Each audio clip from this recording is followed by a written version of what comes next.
ഇനി ഇങ്ങനെയൊക്കെ വിശ്വസിക്കുന്ന ആളുകളെ സംബന്ധിച്ച് അവർ സയൻസിനെ നോക്കിയിട്ട് ഒരു 1000 ചോദ്യങ്ങളും 1000 സംശയങ്ങളും അവർക്കുണ്ടാവും.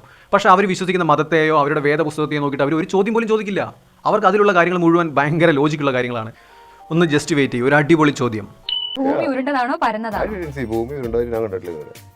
ഭൂമി ഉരുണ്ടതാണെന്നാണ് എൻ്റെ ഒരു വിശ്വാസം. പരന്നതായിരിക്കാം.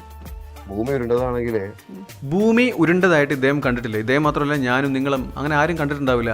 അത് കാണാനുള്ള ഭാഗ്യം ലഭിച്ചിട്ടുള്ളത് ഭൂമിയിൽ നിന്ന് സ്പേസിലോട്ട് പോയിട്ടുള്ള ഏതാനും 100 കണക്കിന് ആസ്ട്രോനട്സിന് മാത്രമാണ്. ബാക്കിയുള്ളവരൊക്കെ അവർ എടുത്തിട്ടുള്ള ഫോട്ടോസും വീഡിയോസൊക്കെ വെച്ചിട്ടാണ് ഭൂമി ഉരുണ്ടതാണെന്ന് അവർ പറയുന്നത് വെച്ച് നമ്മൾ വിശ്വസിക്കുന്നത്. ഇപ്പോൾ നമ്മളെ സംബന്ധിച്ച് നമുക്കിതൊരു പരന്ന ഭൂമിയായിട്ടാണ് തോന്നുന്നത്, അല്ലേ? കുന്ന്, മല, ചെരിവ്, ഇറക്കം, അങ്ങനെ വളവ്, തിരിവ് എന്നൊക്കെ പറഞ്ഞിട്ട് നമ്മൾ ജീവിക്കുന്ന ഒരു പരന്ന ഭൂമിയായിട്ടേ നമുക്ക് ഫീൽ ചെയ്യുള്ളൂ. അതുകൊണ്ട് നമുക്ക് ഇദ്ദേഹത്തെ തെറ്റ് പറയാനും പറ്റില്ല. സോ ഭൂമിയിൽ ജീവിക്കുന്ന ജീവി എന്ന നിലയിൽ നമുക്ക് എന്തുകൊണ്ടാണ് ഇതൊരു പരന്ന ഭൂമിയായിട്ട് തോന്നുന്നത് എന്ന് വെച്ചാൽ നമ്മൾ അത്രമാത്രം ചെറുതായതുകൊണ്ടാണ്. ഇപ്പോൾ നിങ്ങൾ കാണുന്ന ഈ പിക്ചറിൽ നിന്ന് നമുക്ക് ലോജിക്ക് ഉപയോഗിച്ച് മനസ്സിലാക്കാൻ പറ്റും ഒരു കാര്യം. ഇപ്പോൾ പരന്ന ഭൂമി എന്ന് പറയുന്ന ആളുകളെ സംബന്ധിച്ച് പരന്ന് കിടക്കുന്ന ഒരു പ്രദേശത്ത് ഒരു ലൈറ്റ് അടിക്കുകയാണെങ്കിൽ അവിടെ മുഴുവൻ പ്രകാശമായിരിക്കും. ഇപ്പോൾ സൂര്യൻ ഉദിക്കുകയാണല്ലോ ഇവരുടെ കോൺസെപ്റ്റ് പ്രകാരം. സോ സൂര്യൻ വരുന്ന സമയത്ത് പരന്ന പ്രദേശമാണെങ്കിൽ എല്ലായിടത്തും, ഭൂമിയുടെ എല്ലായിടത്തും പകലായിരിക്കണം. പക്ഷെ അങ്ങനെയല്ല. ഇന്ത്യയിൽ പകലായിരിക്കുമ്പോൾ അമേരിക്കയിൽ രാത്രിയാണ്, അമേരിക്കയിൽ രാത്രിയായിരിക്കും ഇന്ത്യയിൽ പകലാണ്.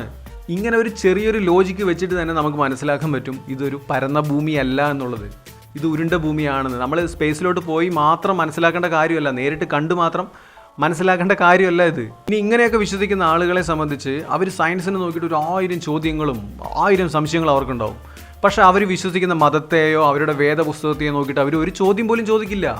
അവർക്ക് അതിലുള്ള കാര്യങ്ങൾ മുഴുവൻ ഭയങ്കര ലോജിക്കുള്ള കാര്യങ്ങളാണ്. ഇതിൽ ഏറ്റവും വലിയ തമാശ എന്താണെന്ന് വെച്ചാൽ ഈ 2024 ഇങ്ങനെ ഒരാൾ ഒരു കാര്യം പറയുമ്പോൾ ഇതിനെ സപ്പോർട്ട് ചെയ്തിട്ടുള്ള കമൻസാണ് കൂടുതൽ വന്നിട്ടുള്ളത്. ഷൈൻ പറയുന്നതിലും കാര്യമുണ്ട് എന്ന് പറഞ്ഞിട്ടാണ് ഒരു ഭൂരിപക്ഷം കമൻസും അതിൽ വന്നിട്ടുള്ളത്.